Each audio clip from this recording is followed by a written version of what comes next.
Selamat datang di video kami. Di sini kami akan membahas mengenai disposition of property, plant, and equipment. Di sini saya Rere selaku presenter yang akan memandu jalannya video ini dari awal hingga akhir. Stay tune ya teman-teman. Nah, ayo kita mulai dari konsep dasarnya terlebih dahulu. Disposition adalah sebuah proses di mana terjadi penjualan, penukaran, atau pengalihan aset perusahaan. Contohnya yaitu pada mesin, gedung, atau tanah yang udah nggak dibutuhin lagi nih teman-teman. Nah, untuk prosesnya sendiri bisa dilakukan dengan cara menukar, menjual, memberhentikan paksa, atau diberhentikan. Siapa yang sangka sih kalau ternyata memantau aset, mengelola pajak, dan memastikan konsistensi pada laporan keuangan merupakan sebuah tantangan yang ada pada disposition ini. Wah, hal sesederhana itu loh teman-teman. Oleh karena itu, perusahaan harus dengan teliti terhadap hal-hal ini nih. Tahu nggak sih, kalau di disposition ini juga ada tantangannya loh. Yuk cari tahu sama-sama.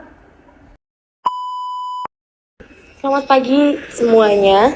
Di sini saya sudah bersama Bu Indah selaku pemilik dari PT Gandum Kelapa, salah satu perusahaan besar yang ada di Kota Surabaya. Selamat pagi kepada Bu Indah. Selamat pagi Kak Rere. Baik, terima kasih atas kesempatannya. Mungkin dari Bu Indah bisa memperkenalkan diri terlebih dahulu. Halo semuanya, perkenalkan nama saya Indah. Di sini saya memiliki perusahaan PT Gandum Kelapa. Nah, perusahaan ini bergerak di bidang makanan, terutama roti-rotian. Nah, perusahaan ini sudah saya dirikan sejak tahun 2001. Wah, berarti sudah kisaran 22 tahun ya, Bu? Iya, benar. Dan alhamdulillahnya saat ini perusahaannya masih berjalan dengan baik dan lancar. Baik, cukup menarik juga untuk informasinya. Mungkin dari Bu Indah bisa memberikan sedikit cerita atau pengalaman nih yang pernah Bu Indah lalui, khususnya pada topik disposition. Boleh. Jadi saya ada cerita beberapa tahun yang lalu perusahaan kami merasa perlu melakukan penggantian peralatan produksi yang sudah tua dengan menjual mesin terlebih dahulu. Nah, perusahaan kami kebetulan bergerak di bidang makanan yaitu roti-rotian, jadi harus melakukan proses produksi setiap harinya. Nah, jika saat itu mesin tidak ada, bagaimana perusahaan kami memproduksi produk-produk yang kami punya, sedangkan saat itu mesin sudah usang. Wah, untuk kasus ini cukup membingungkan ya, Bu. Dari kasus tersebut, gimana nih cara dari Bu Indah untuk mengatasi hal tersebut? Oke. Cara untuk mengatasi hal tersebut, tentunya kita perlu menjalani proses disposition dengan hati-hati. Kami melakukan evaluasi menyeluruh terhadap aset yang bakal kami lepas. Nah, ini melibatkan penilaian nilai aset dan mempertimbangkan kondisi saat itu juga. Kurang lebih seperti itu. Mungkin apakah ada tips dan strategi yang mungkin bisa Bu Indah bagikan kepada teman-teman di luar sana, khususnya untuk teman-teman yang sesama pebisnis, agar jika suatu saat mereka menghadapi situasi yang serupa seperti yang Bu Indah alami? Oke, saya bakal berikan tips menurut saya ya. Jadi yang pertama, identifikasi alasan dan tujuan di balik disposition dengan jelas. Yang kedua, selalu lakukan penilaian rinci dan mempertimbangkan alternatif-alternatif yang ada.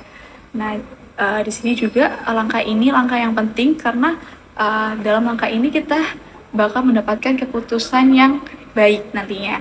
Dan yang ketiga, komunikasikan dengan baik terhadap pihak-pihak yang terikat. Termasuk karyawan yang mungkin berpengaruh dalam keputusan ini. Dan jangan lupa lakukan rapat jika diperlukan untuk membahas hal yang lebih rinci atau mungkin lebih detail. Dan terakhir, jangan ragu untuk meminta bantuan profesional. Contohnya seperti konsultan keuangan dan penilai properti. Baik. Terima kasih kepada Bu Indah untuk 4 tips yang sudah diberikan. Mungkin apakah boleh kiranya jika dari Bu Indah untuk menceritakan lebih detail lagi terkait situasi yang pernah Bu Indah alami? Wah, tentunya sangat boleh ya. Kemarin saja perusahaan kami sampai mempertimbangkan matang-matang perhitungan pada pencatatan laporannya, agar kita bisa mengidentifikasi dari penjualan mesin ini, apakah ada gain atau loss untuk perusahaan. Wah, sangat mendetail sekali. Kira-kira itu seperti apa ya, Bu? Jadi, karena kami ingin melepas aset, maka penyusutannya harus dilakukan sampai dengan tanggal pelepasan. Kondisinya pada saat itu mesin yang kami miliki memasuki tahun ke-10 dan kami menjualnya di pertengahan tahun.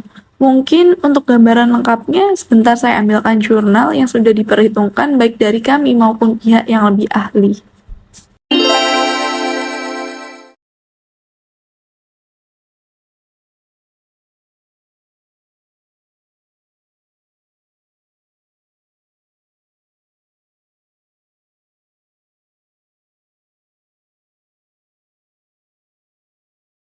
Saat itu diasumsikan bahwa PT Gandum Kelapa yang mana itu merupakan perusahaan kami mencatat penyusutan atas mesin seharga 280 juta untuk 9 tahun dengan tarif penyusutan sebesar 18 juta per tahun.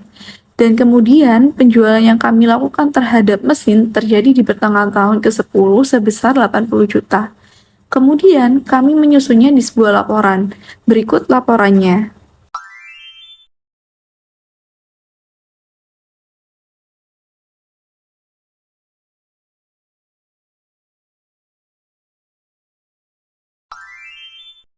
PT Gandum Kelapa mencatat penyusutan sampai tanggal penjualan sebagai berikut.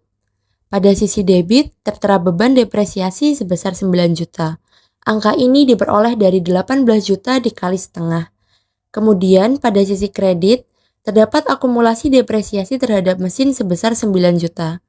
Langsung saja pada jurnal penjualan aset, yang mana pada sisi debit terdapat kas sebesar 80 juta, dan akumulasi depresiasi terhadap mesin sebesar 171 juta. Ini didapatkan dari 18 juta dikali 9, kemudian ditambahkan 9 juta. Sedangkan pada sisi kredit terdapat mesin sebesar 280 juta dan kerugian atas pelepasan mesin sebesar 29 juta. Nilai book value pada saat penjualan sebesar 109 juta. Angka ini berasal dari 280 juta dikurangi 171 juta. Oleh karena mesin dijual seharga 80 juta, maka jumlah kerugian atau terdapat loss yang kami alami yaitu sebesar 29 juta. Angka yang didapatkan berasal dari 80 juta dikurangi 109 juta. Sayang sekali terdapat kerugian. Begitulah. Wah, cerita yang sangat menginspirasi banget nih teman-teman. Terima kasih kepada Bu Indah untuk tips dan strategi yang sudah diberikan. Karena apa yang sudah Bu Indah berikan nantinya akan bermanfaat atau membantu perusahaan-perusahaan di luar sana, khususnya yang sedang bingung dalam mengambil keputusan nantinya. Oke. Dan satu lagi ya Kak Ria, buat teman-teman semua jangan pernah ragu untuk mendiskusikan kepada pihak-pihak yang lebih ahli. Wah, gimana nih teman-teman? Penjelasan dari Bu Indah tadi cukup menambah pengetahuan dan wawasan di topik disposition of property, plant and equipment kan? Diharapkan dari video ini teman-teman jadi semakin tahu ya. Terima kasih sudah menonton. Jika ada pertanyaan lebih lanjut, bisa menghubungi kontak di bawah ini ya. Saya Rere selaku presenter, izin pamit. Sampai jumpa.